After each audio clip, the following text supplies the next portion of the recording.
Doctor மைத்லிஸ் music therapy channel. இன்றைய பதிவிலையும் neural network agility of the brain என்ற தலைப்பில் சில செய்திகளை நம்ம பகிர்ந்துக்கலாம்.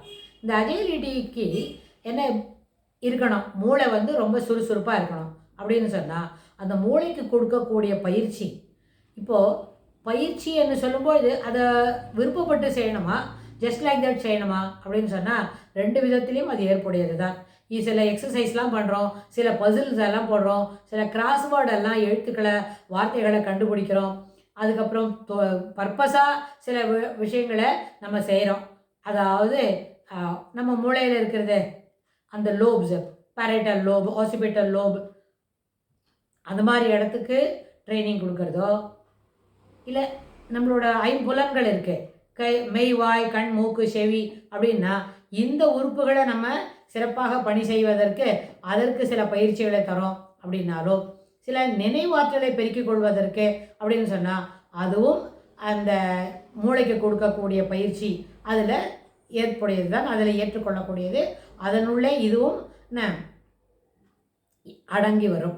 அந்த அடிப்படையில் பார்க்கும்பொழுது நியூரோபிளாஸ்டிசிட்டி ஆஃப் த பிரெயின் அப்படி ஒன்று சொல்கிறோம். அப்படின்னா என்ன, புதுசாக கற்றுக்கொள்ளும் பொழுது மூளையில் எந்த விதமான மாற்றங்கள் என்ன இருக்கிற இடத்த அது ஆர்கனைஸ் பண்ணுறது அப்படின்னு.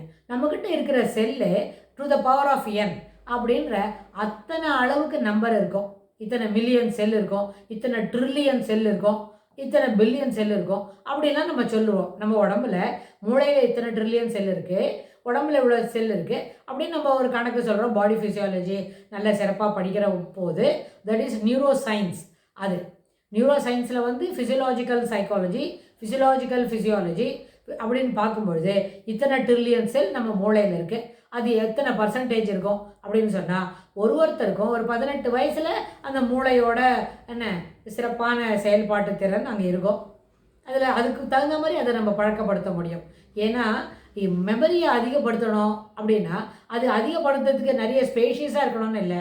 என்ன படிக்கிறோமோ அது சின்ன சின்ன நியூரல் நாட்டில், நியூரல் லூப்பில், நியூரல் அதில் ஒரு சிப்பு மாதிரி அதில் எல்லாத்துலேயும் ஸ்டோர் பண்ணி வச்சுக்கலாம். இப்போ நம்மக்கிட்டே ஒரு 2 ஜிபிக்கு ஒரு குட்டி சிப் இருக்குது, அதில் எவ்வளோ செய்தி சேர்த்து வச்சுக்கலாம், நிறைய செய்திகள் என்னெல்லாம் மெசேஜ் வருதோ அதெல்லாம் அதில் வச்சுக்கலாம். அதுபோல் அந்த மூளையிலையும் நியூரல் சிப்புன்னு ஒன்று இருக்குது அப்படின்னு சொன்னால் அதில் அந்த ஒரு ஃபோல்டரில் நிறைய செய்திகள், ஒன்று போல் இருக்கிற செய்திகளை அது சேமித்து வைத்துக்கும். ஆனால் அதற்கு நம்ம பழக்கப்படுத்தணும் இல்லையா, மெமரியை அதிகப்படுத்தணும், நினைவாற்றலை பெருக்கிக் கொள்ள வேண்டும். அதே மாதிரி நினைவாற்றலில் சேமித்து வைத்து கொள்ளக்கூடிய செய்திகளையும் அதிகப்படுத்தணும். அதுக்கு என்ன செய்யணும் அப்படின்னு கேட்டால் முதல்ல நம்பர் ஒர்க்கு ரிலேட்டடாக இருக்கிறதெல்லாம் நம்ம படிக்கணும்னு வைங்க. ஒன்றுக்கொன்று தொடர்புடையது எப்படி, அப்புறம் ஒரு சீக்வன்ஸ் போல் எல்லா எழுத்துக்கும் ஒரு இதை என்ன பண்ணிக்கலாம், முதல் எழுத்தை சேர்த்து வச்சு படிச்சுக்கலாம். அதுக்கு தொடர்புடையதாக இருக்கிற எல்லா செய்திகளும் தெரியும். இப்போ அதுக்கு ஒரு சிம்பிள் உதாரணம் சொல்கிறோம்னா வானவில்லு சொல்கிறோமா, விப்கியர், அதுலேருந்து வயலட், இண்டிகோ என்ன அப்படின்னு அதில் பார்க்குறோம் இல்லையா. அதுபோல் violet, indigo, blue, red, orange எல்லாம் கிடைக்கும். எல்லோ, ஆரஞ்சு, ரெட்டு அப்படி இருக்கும். அப்படின்னு சொன்னால் அதுபோல் அந்த ஒரு எழுத்தை மட்டும் சொல்லி விஷயங்களை நம்ம தெளிவாக புரிஞ்சிக்க முடிகிறா போல் நம்ம என்ன பண்ண முடியும், மூளையில் நிறைய செய்திகளை சேகரித்து வைத்துக்க முடியும். அதாவது சென்ற சில பதிவுகளாக பார்த்தோம் கிராஸ் மோட்டார் ஆக்டிவிட்டி, அதுக்கப்புறம் கிராஸ் மோட்டார் ஆக்ஷன்ஸ், நின்றுக்கிட்டு சொல்லணும், அப்புறம் எழுத்துக்களை மாற்றி எழுதணும், அப்புறம் எண் நம்பர், அதாவது நம்பரை ஆல்டர்னேட்டிவ் நம்பர்ஸ், ரிவர்ஸ் நம்பர் 1 2 3 4 5 5 4 3 2 1 5 4 3 2 1 அப்படின்னு பிழை இல்லாமல் சொல்கிற வரைக்கும் சரியான மல்டி டாஸ்கிங்காக இருக்கும். அதே மாதிரி லெட்டர் கிராசிங், அப்புறம் எழுத்து கிராசிங் வித் டிஸ்டர்ப்டு அட்டென்ஷன், அதாவது டிஸ்டர்ப்டு ஃபோக்கஸிங் மைண்ட் செட்டு வளர்த்துணும்னு சொன்னால் டிஸ்ட்ராக்ஷன் ஆஃப் அட்டென்ஷன் இருக்கும், அப்புறம் டிவிஷன் ஆஃப் அட்டென்ஷன் இருக்கும். ஒரே சமயத்தில் 2-3 வேலையை செய்யணும். இதெல்லாம் இந்த மல்டி டாஸ்கிங்லாம் அந்த சரி என்ன பண்ணோம், மூளைக்கு போதுமான அளவுக்கு ஒரு வேலையை கொடுக்கும். அதுவே அதுக்கு ரொம்ப சேலஞ்சிங்காக இருக்கும். இந்த சேலஞ்சிங் டைமிங் சொன்னால் எல்லோரும் என்ன பண்ணுவோம், முழு முயற்சியோடு வேலை செய்கிறோம், அந்த வேலையை குறிப்பிட்ட நேரத்தில் குறிப்பிட்ட வேலையை செய்து முடிக்கணும் அப்படின்னு கூட நினைப்போம். ஸோ இந்த அடிப்படையில் ஒரு விஷயமாக நம்ம செய்து வரும்போது அந்த பிரெயின் டிரைவ்டு நியூரோட்ராஃபிக் ஃபேக்டர்ஸ் இருக்கே, அது என்ன பண்ணும்னா நியூரல் நெட்வொர்க்கில் இருக்கிற சக்தியை, அந்த சேமிப்பை அதிகப்படுத்தும்.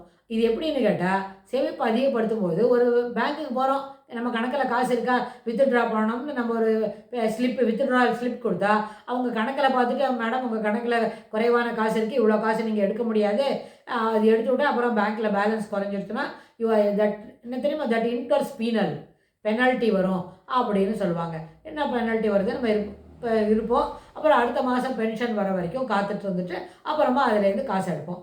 அது எப்படி சாதாரண விஷயமோ, அது இல்லாட்டா என்ன பண்ணும், பேங்க் மேனேஜர் தெரியப்பட்டவங்களாக இருந்தால் கூட அதுலேருந்து காசெல்லாம் எடுக்க விட மாட்டாங்க. நம்மளே பேங்க் மேனேஜராக இருந்தாலும் அப்படியெல்லாம் அதில் எடுத்து விட முடியாது. ஸோ அது வரைக்கும் பேங்க் பேலன்ஸை சஃபிஷியன்ட் பேலன்ஸ், இன்சஃபிஷியன்ட் பேலன்ஸ்லேருந்து சஃபிஷியன்ட் பேலன்ஸ் அடுக்கும் அது எப்படி எடுத்துகிட்டு போக முடியுமோ அப்போ தான் அதில் வித்ட்ரால் ஃபெசிலிட்டி இருக்குமோ, அதுபோல் பிரெயினில் போதுமான அளவுக்கு நியூரல் நெட்வொர்க்கோட அந்த சேமிப்பு இருக்கே, அந்த அஜைலிட்டி, சுறுசுறுப்பாக வேலை செய்கிறது, அந்த திறமையை நம்ம சேமித்து வைக்கிற வரைக்கும் நம்மளால் என்ன பண்ண முடியாது, வேகமாக சில வேலைகளை செய்ய முடியாது. சில சமயத்தில் பேலன்ஸை ஸ்லிப் ஆகும், சில சமயம் என்ன பண்ண முடியும், நம்மளால் எழுந்து போகும்பொழுது கால் இறடிடும், அப்போ என்ன ஸ்லிப் ஆயிரும். So these things will happen because balance is going down, we are unable to take our self என்ன ரைட் பொசிஷனுக்கு இல்லை. இப்போ காலை தூக்கும்போது நம்ம என்ன சில சமயத்தில் இனிமேல் லைக்லி டு ஸ்லிப் டவுன். இது எல்லாமே ஓல்டேஜில் தான் வரணும்னு இல்லை, இது பால்யத்தில் ஒரு 45க்கு அப்புறமே எப்போ வேணால் கிடைக்கும். ஆனால் அதுக்கு என்ன செய்யணும், கிராஸ்வேர்டு பசில்லாம் செய்யணும், ஆல்டர்னேட்டிவ் நம்பர்ஸை சொல்லி பார்க்கணும், ஆல்டர்னேட்டிவ் நம்பர்ஸை எழுதி பார்க்கணும். அப்புறம் ஆல்ஃபபெட்ஸ் இருக்கு இல்லையா, A to Z இருக்கணும்னா அதில் ஆல்டர்னேட்டிவ் நம்பர்ஸ், ஆல்டர்னேட்டிவ் எழுத்தெல்லாம் சொல்லி பார்க்கலாம். அதில் இன்னொன்று கூட எல்லா வரிசையாக சீக்வன்ஸ் நம்பர், கண்டினியூஸ் நம்பர் என்னது 1லேருந்து 100 வரைக்கும் அப்படின்னு சொன்னால் அந்த 1லேருந்து 100 வரைக்கும் இருக்கிற நம்பரை 159, அதாவது எவ்ரி 4th நம்பர் சொல்லி பார்க்கணும். அதுக்கு நம்ம யோசித்து தான் சொல்லணுமா இருக்கும். You need not right, you can என்ன பண்ணலாம், அதை you should recite, utter it. அப்போ அது சொல்லணும்னு சொன்னால் அப்போ என்ன ஆகும்னா அது கொஞ்சம் லேட் ஆகும், யோசித்து சொல்லணும் இல்லையா. அப்போ அது என்ன செய்யணும், பிரெயினுக்கு அது ஒரு சரியான டாஸ்க்கு, ரொம்ப சேலஞ்சிங் டாஸ்க்காக இருக்கும். அது என்ன செய்யும், சொல்லி முடித்த உடனே தேங்க்யூ, நான் இன்னொரு தடவை கூட சொல்லட்டா, shall I try once more, shall I try it again அப்படின்னு கேட்பாங்க. ஏன்னா சொல்லும்போது கடினமாக இருக்கிறது, ஆனால் சொல்லி முடித்த உடனே ஒரு சென்ஸ் ஆஃப் சாட்டிஸ்ஃபேக்ஷன் கிடைக்கும் இல்லையா, அப்போ இது ரொம்ப பயனுள்ளதாக இருக்கும். ஸோ இது ஓல்டேஜில் தான் செய்து 60 வயசு தாண்டின பிறகு தான் இதுபோல் ஒரு செயல்பாட்டு முறையை அனுசரிக்கணும்னு இல்லை. 60 வயதுக்கு முன்னாடியே ஒரு 45 மிடில் ஏஜில் டச் பண்ணும்பொழுதே இந்த மாதிரி ஒரு பயிற்சிகளை மேற்கொண்டால் 60 என்பது ஒரு நம்பர் தான். It will not be a disturbance, a hurdle in continuing the journey of the life அப்படின்னு சொல்லி இந்த பதிவை நம்ம நிறைவு செய்கிறோம். இதுக்கு தொடர்புடைய செய்திகளை வரப்போகிற பகுதிகளிலும் பார்க்கலாம். தேங்க்ஸ் ஃபார் வாட்சிங்.